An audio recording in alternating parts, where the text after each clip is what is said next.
గుంటూరు జిల్లా కలెక్టర్కు 22A జాబితాలో ఉన్న భూముల సమస్యలను పరిష్కరించాలని కోరుతూ రైతులు వినతి పత్రం అందించారు.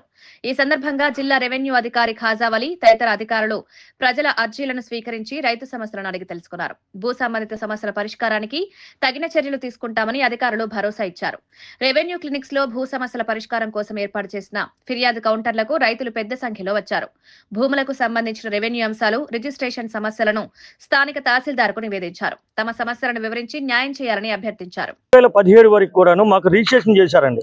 లోగడ అసైన్ భూములు అన్నారు, సిపాయిలకి ఇచ్చామన్నారు, లేకపోతే వేరే వాళ్ళకి ఎవరికెవరికి ఇచ్చారండి.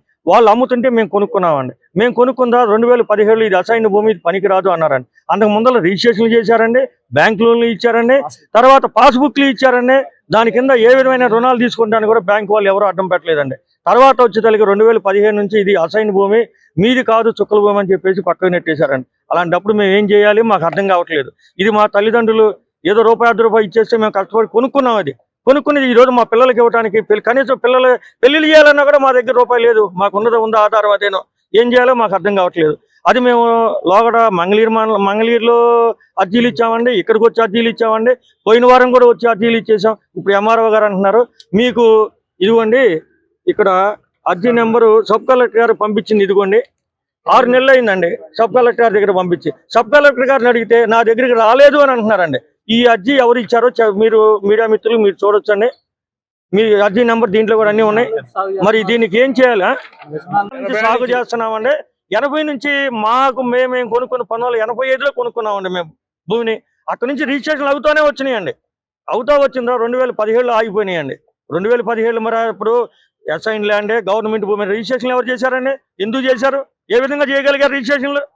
రిజిస్ట్రేషన్ చేయకూడదు కదండి. మీ చుక్కల భూమి, పాస్బుక్ లేదు, ఏమీ లేదు. రిజిస్ట్రేషన్ ఎలా చేశారు మీరు? 2017 వరకు పాస్బుక్ ఇచ్చారు, రిజిస్ట్రేషన్ చేశారండి. అధికారుల లోపం ఉందనుకుంటున్నారా, లేకపోతే ఎవరైనా పెద్దవాళ్ళు అధికారుల లోపమేనండి. ఇప్పుడు సీఎం గారు ఇవ్వమని చెప్పారండి. నిన్న రెవెన్యూ డిపార్ట్మెంట్ లో రెవెన్యూ మినిస్టర్ గారు ఇవ్వమని చెప్పారు 22A కింద. మేము ఇక్కడికి వచ్చాము. 22A కింద ఎందుకు ఇవ్వలేదు? దేవుడు వారు వచ్చినా పూజారి వారు ఇవ్వట్లేదండి. ఇప్పుడు సీఎం గారు ఇవ్వమని చెప్పారండి. లోకేష్ గారి దగ్గరికి పోయాము. లోకేష్ గారు పిఏకి ఫోన్ చేశారు, హరిగోపాల్ గారు అని. హరిగోపాల్ గారు ఇక్కడికి ఫోన్ చేశారండి. జాయింట్ కలెక్టర్ గారు ఫోన్ చేస్తే మేము ఎక్కడ ఉన్నాము, అరగంట ఫోన్ చేస్తామన్నారండి.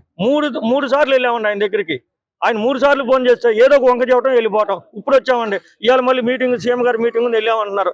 మరి ఒక పల్లెటూరులో మేము రూపాయి పని చేసుకుని కూలీలు, మరి మేము అన్ని వదిలిపెట్టుకొని ఇక్కడికి వచ్చేసి ఇక్కడ పడిగాపులు కాసుకొని మళ్ళీ వెళ్ళిపోవాలి. ఏం చేయాలండి?